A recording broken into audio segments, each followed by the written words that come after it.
দুদিনের টানা বৃষ্টিতে বিপর্যস্ত কৈলাসহরের জনজীবন। বৃষ্টিতে বৃদ্ধি পাচ্ছে মনো নদীর জলস্তর।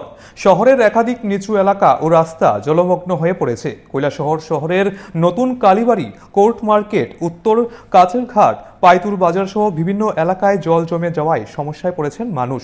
স্থানীয়দের আশঙ্কা, বৃষ্টি অব্যাহত থাকলে পরিস্থিতি আরও জটিল আকার ধারণ করতে পারে।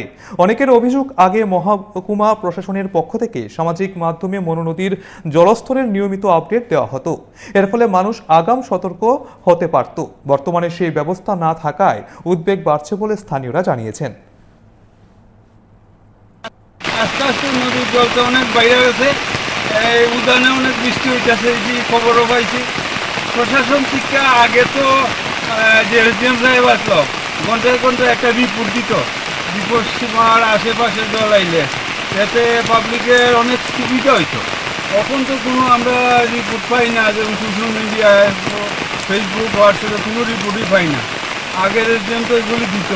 আমি প্রশাসনের কাছে অনুরোধ করতেছি যে এই রিপোর্টগুলি পাবলিকের কাছে পৌঁছানোর জন্য, এতে পাবলিকের সুবিধা হইব। আর যদি বন্যার পরিস্থিতি খারাপ হয়, আগের থেকে যাতে কোনো আগের থেকে হয়, এই আমরা জানানো হয় বা পাবলিকের যাতে কোনো সমস্যা না হয়, প্রস্তুতি লয় যাতে সরকার